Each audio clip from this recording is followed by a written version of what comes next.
సాగునీటికి భరోసా ఇచ్చే వనరులు తక్కువగా ఉండడంతో ఆ ప్రాంత రైతులకు కన్నీరు తప్పడం లేదు.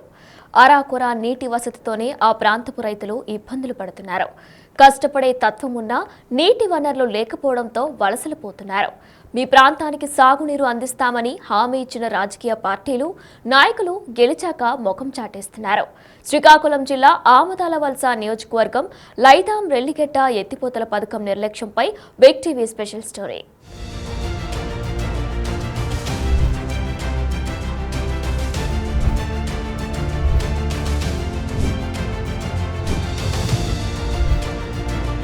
మెట్ట భూములకు సాగునీరు అందించాలనే ఉద్దేశంతో మొదలుపెట్టిన ఎత్తిపోతల పథకాలు ఏళ్లు గడుస్తున్నా ప్రారంభానికి నోచుకోవటం లేదు. రైతుల మేలు కోసం అన్నీ ఘనంగా ప్రారంభించినా వాటిని అర్థాంతరంగా ఆపేస్తున్నారు. కోట్లాది రూపాయలు వెచ్చించి పైపులు, ఇతర మెటీరియల్ కొనుగోళ్లకు చూపుతున్న శ్రద్ధ వాటిని పూర్తి చేయటంలో చూపటం లేదు. 2 ఏళ్లలో పూర్తి చేయాల్సిన ఎత్తిపోతల పథకాలు ఏళ్లు గడుస్తున్నా పూర్తి చేయటం లేదు. వాటి కాలపరిమితిని పెంచుకుంటూ కాలక్షేపం చేస్తున్నారు. సకాలంలో ఎత్తిపోతల పథకాలు పూర్తి కాకపోవటంతో సమయంతో పాటు కోట్లాది రూపాయలు వృధా అవుతున్నాయి. అలాంటిది శ్రీకాకుళం జిల్లా ఆమదాలవలస నియోజకవర్గం తన్యం రెల్లిగెడ్డ ఎత్తిపోతల పథకం.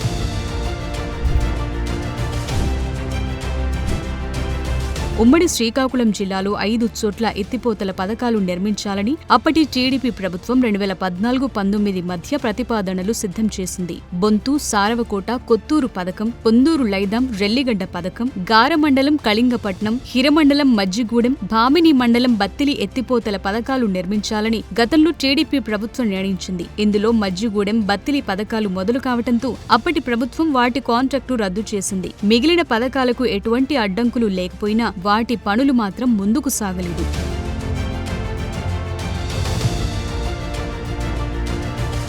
శ్రీకాకుళం జిల్లా ఆముదాలవలస నియోజకవర్గం లైదం వద్ద ఉన్న రెల్లిగడ్డ పనులు అర్థాంతరంగా నిలిచిపోయాయి. నీటి నిల్వ సామర్థ్యాన్ని పెంచి పంట భూములకు సాగునీరు అందిస్తామని గతంలో 2014లో టీడీపీ ప్రభుత్వంలో విప్గా ఉన్న కూన రవికుమార్ హయాంలో రెల్లిగడ్డ పనులకు శ్రీకారం చుట్టారు. అప్పటి ఎంపీ కింజరాపు రామ్మోహన్ నాయుడు రైల్వే శాఖ అథారిటీ తీసుకుని 2017-18లో పనులను ప్రారంభించారు. సార్వత్రిక ఎన్నికలు జరిగి ప్రభుత్వం మారటంతో 2020లో అప్పటి స్పీకర్గా వ్యవహరిస్తున్న తమ్మినేని సీతారాం తన్యం రెల్లిగడ్డ పనులు పునఃప్రారంభించేందుకు పూనుకున్నారు. లైదం వద్ద నుండి 3 మర్రి చెట్ల వద్ద ఒక పెద్ద ట్యాంకును ఏర్పాటు చేసి అక్కడి నుండి పొందూరు, తన్యం తదితర ప్రాంతాలకు సాగునీరు అందించేందుకు ప్రణాళికలు సిద్ధం చేశారు. నాబార్డ్, ఆర్ఐడిఎఫ్ నిధులతో సుమారు 26.42 కోట్ల రూపాయల అంచనా వ్యయంతో మొదలుపెట్టారు. ఇప్పుడు ప్రభుత్వం మారటంతో పనులు మూలన పడ్డాయి. దీంతో లైదాం రెల్లిగడ్డ మీద ఆధారపడి ఉన్న తన్యం, మల్కాం, కృష్ణాపురం, పొందూరు, బాణం గ్రామాల ప్రజలకు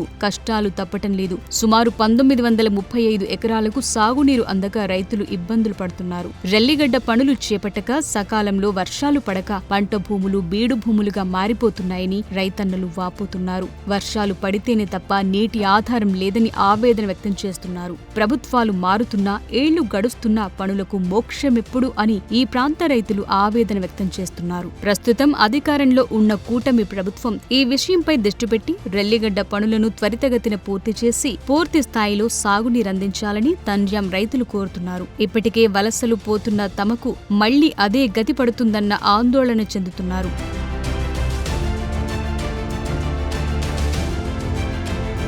దశాబ్దాలు గడిచినా తన్యం రెల్లిగెడ్డ పనులు ముందుకు సాగకపోవటంపై స్థానిక రైతులు ఆగ్రహం వ్యక్తం చేస్తున్నారు. ఈ పథకం కోసం అనేక మంది రైతులు భూములు కోల్పోయామని ఆవేదన వ్యక్తం చేస్తున్నారు. లైదం రెల్లిగడ్డ ఎత్తిపోతల పథకం పూర్తయితే సుమారు 2000 ఎకరాలకు సాగునీరు అందించటమే కాకుండా మెట్ట ప్రాంత రైతులు 2 పంటలు పండించేందుకు అవకాశం ఉంటుందని రైతులు స్పష్టం చేస్తున్నారు. మరోవైపు త్రాగునీటి సమస్య కూడా తీరుతుందని అంటున్నారు. లైదం రెల్లిగెడ్డ ఎత్తిపోతల పథకం పూర్తి కాకపోవటం వల్ల వేసవి కాలంలో చెరువులు, బావులు పూర్తిగా ఎండిపోతున్నాయని రైతులు ఆవేదన వ్యక్తం చేస్తున్నారు. చివరికి పశువులకు తాగటానికి కూడా నీరు లేని పరిస్థితి పొందూరు మండల ప్రాంత రైతులకు దాపురించిందని రైతులు బోరున విలపిస్తున్నారు.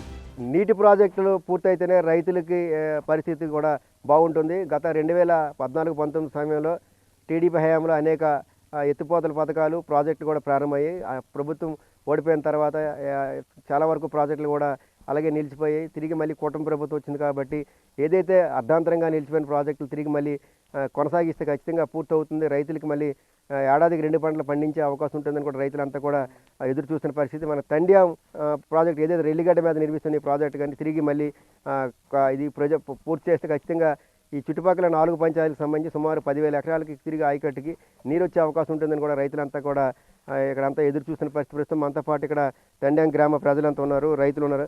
అన్న, ఈ ప్రాజెక్టు ఎందుకు నిలిచిపోయింది, ఎప్పుడు ప్రారంభమైంది? 2018-19 టైంలో మన కోన రవికుమార్ గారి చేతుల మీదుగా లైదాం గ్రామంలో తండ్యాం ఎత్తిపోతల పథకం ప్రారంభించడం జరిగింది. అప్పుడు ఒక 50% పనులు పూర్తిగా చేశారు. గత ప్రభుత్వం వైసీపీ టైంలో అసలు పూర్తిగా పని అనేది నిర్వీర్యం చేయడం జరిగింది. దానివల్ల ఈ పని పూర్తిగా ఆగిపోయింది. ఇప్పటికైనా ఈ పని పూర్తి చేస్తే మా గ్రామ ప్రజలు హ్యాపీగా ఆరోగ్యంగా ఉంటారు. చాలా బాగా నీరు 300 అడుగులు బోర్ వేసినప్పటికీ గ్రౌండ్లో నీరు లేదు, వర్షాలు లేకపోవడం వల్ల. అందువల్ల ఈ ఎత్తిపోతల పథకం మాకు పూర్తిగా సకాలంలో అయితే మాకు పంటలు హ్యాపీగా పండుతాయని భావిస్తున్నాం. మీకు ఇప్పుడు ఎన్ని పంటలు పండుతున్నాయి? ఈ నీరు ఎందుకు లేదు? ఇప్పుడు మాకు వర్షాధారంగా పండుతాయి. ఎటువంటి బట్టి ప్రాంతం మాకు లేదు. వర్షం పడితేనే మాకు పంటలు పండుతాయి. కానీ వర్షాలు గత 5-10 సంవత్సరాల నుంచి వర్షాలు పూర్తిగా లేవు. అందువల్ల మేము బోర్ల మీద ఆధారపడి ఉన్నాము. బోర్ల మీద ప్రతి సంవత్సరం 1-2 బోర్లు వేయడం, వాటర్ ఒక సీజన్కి వస్తున్నాయి, మొత్తం ఫెయిల్ అయిపోతున్నాయి. దానివల్ల మా పండించే డబ్బులు కూడా బోర్లకే వస్తుంది. దానివల్ల రైతు బాగా పూర్తిగా నష్టపోతున్నాం. ఈ విధంగా చేస్తే మేము వేరే వలస వెళ్ళే అవకాశాలు ఉంటాయి. దానివల్ల ప్రభుత్వం ఆదుకొని మాకు వేరంగా ఈ పనులు సక్రమంగా చేస్తారని కోరుకుంటున్నాం. ఎన్ని వేల ఎకరాలకి ఇంచుమించు నీరు వచ్చే అవకాశం ఉంటుంది ఈ ఎత్తిపోతల పథకం పూర్తయితే?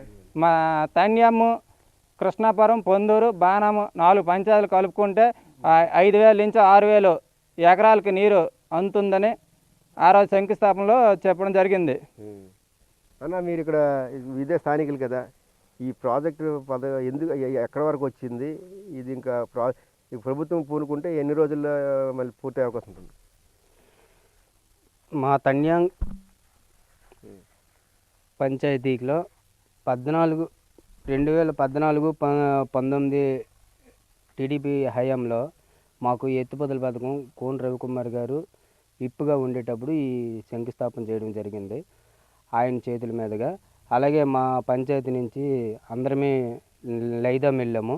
లైదాంలో ఎత్తిపోతల పథకం ఏ విధంగా ఏటేనని చెప్పేసి మేము చాలా రైతులందరూ చాలా ఆనందంగా వెళ్ళి అక్కడ శంకుస్థాపన కూడా జరిగింది. అయితే అక్కడ ఆయన చెప్పే లెక్కల ప్రకారంగా ఈరోజు మేము కళల్లో పెద్ద కళనే కన్నాము. అయినప్పటికీ ఆ గవర్నమెంట్ టైంలో 50% పనులు పూర్తి చేశారు. సర్వే చేయడము, నెక్స్ట్ పైప్ లైన్లు వాండరింగ్, నెక్స్ట్ జోగన్పేట వరకు పైప్ లైన్లు కూడా వేసడం జరిగింది. తరువాత గవర్నమెంట్ మారిపోయిన తర్వాత వైసీపీ గవర్నమెంట్ వచ్చి దీన్ని ఎక్కడ వేసిన గొంగలు అక్కడే ఉంచేసింది తప్ప కనీసం పట్టించుకోలేదు. సీతారాం గారికి కూడా వైసీపీ గవర్నమెంట్లో ఎమ్మెల్యే సీతారాం గారికి కూడా మా రైతులందరూ మొరపెట్టడం జరిగింది. దానికి మళ్ళీ నేను పునరుద్ధరణ చేస్తానని చెప్పేసి గూనంపేటలో ఒక శంకుస్థాపన చేయడం జరిగింది. ఆయన కూడా శంకుస్థాపన చేయడమే జరిగింది తప్ప కానీ పనులు అయితే ఏమీ చేయలేదు. ఇది జరిగిన విషయం. ఇక్కడ మా పంచాయతీ విషయంకి వచ్చేసరికి రైతుల ఆవేదన ఏంటి అని అనుకుంటే, మేము 300-350 అడుగుల వరకు బోర్లు వేస్తాను. బోర్లు వేసిన ఈరోజు ఈ బోరు వేసాడు ఈ రైతు అని అనుకుంటే, ఆ రోజు 1 సంవత్సరం పాటు లేదని అనుకుంటే ఒక 6 మాసాల పాటు నీరు వస్తుంది. తరువాత దానికంటే కిందకి నీరు వెళ్ళిపోవడం వల్ల ఆ రైతు ఆ బోరుని అక్కడ వదిలివలసిన పరిస్థితి. ఈ ఎత్తిపోతల పథకం రావడం వల్ల మాకేంటనంటే, 1వది మలకము, 2వది తండ్యము, 3వది బాణము, 4వది పొందూరు, అవతల కృష్ణాపురం. ఈ 5 పంచాయతీలకి అని చెప్పేసి మాకు ఆ రోజు ఈ వర్క్ని స్టార్ట్ చేశారు. ఇప్పటికీ ఇది కానీ మళ్ళీ స్టార్ట్ చేసి మళ్ళీ మాకు ఇది కానీ కల్పిస్తే ఈ ఎత్తిపోతల పథకం అనేది మాకు కనీసం స్థలాలు ఇప్పుడు ల్యాండ్ తడకపోయినా చెరువులు అంటే నీళ్ళు తెచ్చినట్టు కానీ ఉన్నట్టయితే మాకు ఈ బోర్ల వల్ల జల పెరిగి మాకు ఆ బోర్ల నుంచి అయినా నీరు రైతులు పండించుకోవడానికి అవకాశం దొరుకుతుంది అని చెప్పేసి మా తాలూకా ఆవేదన, మరి ఇంకేం లేదు. గవర్నమెంట్ వచ్చిన తర్వాత రవికుమార్ గారు మళ్ళీ మా ఊరు వచ్చారు. ఆయన వచ్చిన తర్వాత ఆయనకి చెప్పడం జరిగింది. ఆయన మరి మాట్లాడతామని చెప్పేసి అన్నారు. పై అధికారులతో మాట్లాడి మేము ఏదో చేస్తామని చెప్పేసి అన్నారు. ఆ ఒక్కదానికోసమే ఈరోజు మేము ఎదురు చూస్తున్నాం. మీకు ఎన్ని ఎకరాలు ఉంటుంది అన్న ఈ పథకం వల్ల? ఈ ప్రాజెక్ట్ పూర్తయితే మీకు ఎంతవరకు లాభం చేకూరుతుంది? మొత్తం నాకున్న భూమి మొత్తం 3 ఎకరాలు సార్. ఈ 3 ఎకరాలకు కూడా 3 బోర్లు వేయడం జరిగింది. 3 బోర్లు కూడా 350 పైన వేసాము. అయినప్పటికీ ఇంచినారు. అంటే నాతో పాటు చేసిన రైతులు కూడా కొంతమంది వలస వెళ్ళిపోయారు. కారణం ఏంటంటే ఈ ఆశపడి పంట పెట్టడం, లాస్ అయిపోవడం, సకాలంలో వర్షాలు లేకపోవడం, దానివల్ల చాలా ఇబ్బందిగా ఉంది. ఇంకా రాను చూసే ఉంటారు చెరువు ఎలాగ ఉంది. చెరువులో అసలు లేదు నీరు. ఇక్కడ తాగడానికి సాగునీరు పక్కన పెడితే త్రాగడానికి కూడా మాకు నీరు లేదు. రానున్న రోజుల్లో భూఅంతర్గత జలాలు పూర్తిగా లోపలికి వెళ్ళిపోయి, దాని మూలంగా ఇప్పుడు ఈ లిఫ్ట్ ఇరిగేషన్ మాకు త్వరలో ప్రారంభమయ్యి మనకు నీరు వచ్చినట్లయితే ఆటోమేటిక్గా మాకు త్రాగడానికి ముందు దొరుకుతుంది. తర్వాత సాగు చేసుకోవడానికి అవకాశం ఉంది. మరి ప్రభుత్వం వారు దృష్టిలో ఉంది. వేగంగా స్పందించి మాకు ఇచ్చినట్లయితే ముందుగా వలసలు ఆగుతాయి, మా ప్రాణాలు నిలబెట్టుకుంటాం. పశువులకు కూడా నీరు లేదు సార్ ప్రజెంట్. ఇప్పుడు ప్రజెంట్ ఇలా ఉంది, కానీ మరి ఒక 1 మంత్ అయిందంటే ఆటోమేటిక్గా మరి నీళ్ళు ఉండవు. చాలా ఇబ్బందులు పడుతున్నాము. మరి ప్రభుత్వం దీన్ని దృష్టిలో ఉంచుకొని మాకు వేగంగా ఈ యొక్క పథకాన్ని మళ్ళీ పూర్తి చేస్తే బాగుంటుందని మా అభిలాష. మీకు ఎన్ని ఎకరాలు ఉంటుంది ఇక్కడ? మాకు 3-4 ఎకరాలు ఉంటుంది. 4 ఎకరాలు ఉంటుంది, నీళ్ళు లేవు. అలాగే ఎండిపోయి అలా ఉండడమే, గడ్డి బలిసేసి గడ్డి కూడా లేదు పశువులకు మేయడానికి. దాని చేత చంద్రబాబు నాయుడికి, ఆ పవన్ కళ్యాణ్ గారికి ఒక రవ్వ మా మీద దయించి ఈ ప్రాజెక్ట్ గబ్బుకుని పూర్తి చేస్తే కొంతవరకు బతకడానికి ఛాన్స్ ఉంటుంది. లేదంటే మరి ఏదో పల్లెటూరు వలస పోవడమో, పట్టణాలు పోవడమే కానీ, ఊరికి ఒకరు పోవడమే కానీ ఇక్కడ బతకడానికి ఛాన్స్ లేదు. అది మేము కోరుకుంటుంది. అయ్యా మీకు ఎన్ని ఎకరాలు ఉంటుంది? ఈ ప్రాజెక్ట్ ప్రారంభమైంది కదా, ఇది 10 ఏళ్ళు అవుతుంది అంటారు. ఎందుకు డిలే అవుతుంది? తులల్లా ఇంతకు మునుపల్లా టీడీపీ హయాంలో అమలయ్యింది. వైసీపీ వచ్చిన తర్వాత అవలేదు వాళ్ళు చేయలేదు, నిర్లక్ష్యం చేశారని మేము ఆరోపించాము. ఇప్పుడు ప్రస్తుతానికైతే మా ప్రభుత్వం వచ్చిన, తెలుగుదేశం ప్రభుత్వం వచ్చినా సరే ఇప్పుడు కానీ చేయలేకపోతే మరి ఎప్పుడు మనం చేసుకున్నామే నిర్లక్ష్యం అయిపోతుంది. మాకు ఆశ కూడా కోల్పోతాను. సార్కి మరి అందరికీ కూడా మాకు విన్నపం ఏంటంటే, పవన్ కళ్యాణ్కి, ముఖ్యమంత్రి గారికి, మన రవికుమార్ గారు దయతలిచి మన తండ్రి ఏమంటే ముద్దుబిడ్డ రవికుమార్ గారు కూడా దాన్ని దృష్టిలో పెట్టుకొని మాకు త్వరగా పూర్తి చేస్తారని మేము కోరుకుంటున్నాం. అది ఎంతమంది రైతులు ఉంటారు మొత్తం మన ఊర్లోనే? ఒక 3000 మంది ఉంటారు మొత్తం రైతులు. తండ్రి పంచాయతీ మొత్తం 4-5 పంచాయతీలు చాలా, అన్ని వర్షాధారం మీద కాదు, వర్షాధారం మీదే బతుకుతారు. అదే ఎత్తిపోతల పథకం వస్తే మంచి డెవలప్మెంట్ కూడా అవుతుంది మా ఊరు. అది మొత్తం మీద తండ్యాం ఎత్తిపోతల పథకం అనేది ఇక్కడ ఈ చుట్టుపక్కల 4-5 పంచాయతీలకి చాలా ముఖ్యమైన పథకం. ఎందుకంటే ఈ చుట్టుపక్కల ఇంచుమించు ఒక తండ్యాలోనే 10,000 మంది కూడా రైతులు, ఇంచుమించు 3,000-4,000 మంది రైతులు ఈ గ్రామాల్లో ఉన్నారు. ఇలాగా 4-5 పంచాయతీలు కలుపుకుంటే సుమారుగా కూడా 15,000-20,000 మంది రైతులు ఉన్నారు. 10,000 ఎకరాలకు పైగా కూడా ఈ సాగునీరు అందించే మంచి పథకం ఇది. 2019 అదే 18-19లో ఈ పథకాన్ని ఇక్కడ తండ్యాం ఎత్తిపోతల పథకం అప్పట్లో టీడీపీ ప్రభుత్వం ప్రారంభించింది. చాలా వరకు 50% వరకు పనులు పూర్తయి మళ్ళీ తిరిగి కూటమి ప్రభుత్వం వచ్చిన వరకు కూడా ఈ పనులు ఎవరు ప్రారంభించారు. గతంలో కూడా వైసీపీ టైంలో తమ్మినేని సీతారామన్ అప్పుడు స్పీకర్గా ఉన్న సమయంలో కూడా చాలామంది రైతులు వెళ్ళి కలిసాం, ప్రారంభిద్దామన్నారు. తిరిగి మళ్ళీ రెండోసారి శంకుస్థాపన చేశారు ఇదే గ్రామంలో. కానీ తిరిగి ఆ పనులు కూడా ఎక్కడికక్కడ శంకుస్థాపనతోనే వాళ్ళు అక్కడే వదిలేశారు తప్ప పనులు అయితే తిరిగి ప్రారంభించలేదు. కావున ఖచ్చితంగా ఎట్టి పరిస్థితుల్లో ఈ టీడీపీ కూటమి ప్రభుత్వం వచ్చింది కాబట్టి ఈ పథకాన్ని తిరిగి తండ్యాం ఎత్తిపోతల పథకాన్ని పూర్తి చేస్తే, ముఖ్యంగా ఇక్కడ పంటకి నీరు అందడం ఒక సమస్య అయితే తాగడానికి కూడా నీళ్ళు లేవని కూడా మొత్తం చుట్టుపక్కల పంచాయతీ ప్రజల రైతులందరూ కూడా ఆవేదన వ్యక్తం చేసే పరిస్థితి. ఇప్పుడు వేసవికాలం వచ్చింది, కనీసం పశువులకు నీళ్ళు తాగడానికి కూడా లేని పరిస్థితి. ప్రస్తుతం మన వెనకాల చెరువు ఒక నీరు చొక్క కూడా లేని పరిస్థితి. రానున్న రోజుల్లో అసలు త్రాగడానికి కూడా నీళ్ళు ఉండే పరిస్థితి లేదు. ఎట్టి పరిస్థితుల్లో కూడా ప్రభుత్వం చాలా సీరియస్గా తీసుకొని ఈ పథకాన్ని తిరిగి ఈ ఎత్తిపోతల పథకాన్ని కానీ పూర్తి చేయాలి. లేని పక్షంలో మాత్రం ఈ ఊరు నుంచి తిరిగి మళ్ళీ వలసలు వెళ్ళిపోయే అవకాశం ఎక్కువ ఉందంటూ కూడా రైతులు ఆవేదన వ్యక్తం చేస్తున్నారు. ఇవన్నీ కూడా చాలా మంచి భూములు, మెట్ట భూములు. నీరు కనుక ఏదైతే తండ్యాం ఎత్తిపోతల పథకం పూర్తయ్యి వంశార్ నది నుంచి కానీ నీరు తీసుకురాగలిగి రెల్లిగడ్డ నుంచి కానీ ఈ చెరువులని కానీ నింపగలిగితే ఖచ్చితంగా ఈ ఏరియాలో సంవత్సరానికి 2 పంటలు పండే అవకాశం ఉన్న మంచి భూములు కాబట్టి సస్యశ్యామలంగా అయ్యే అవకాశం ఉందని రైతులంతా కూడా ఆవేదన వ్యక్తం చేస్తున్నారు. ఇప్పటికైనా కూటమి ప్రభుత్వం పూనుకొని ఈ పథకాన్ని, పెద్ద ఖర్చు కూడా కాదు, అంత వేలకు ఖర్చు పెట్టాల్సింది కూడా కాదు, ఈ సగానికి పైగా కూడా ప్రాజెక్ట్ పూర్తయింది కాబట్టి ప్రభుత్వం పూనుకొని ఈ ప్రాజెక్ట్ని పూర్తి చేస్తే ఖచ్చితంగా ఈ 4-5 మండలాల పంచాయతీల రైతులకు కూడా ఇది ఒక మంచి వరంగా మారే అవకాశం ఉంటుంది కూడా రైతులు ప్రభుత్వాన్ని కోరుతున్న పరిస్థితి. Video journalist Narayanapuram, big TV news, Tandyam గ్రామం, శ్రీకాకుళం జిల్లా.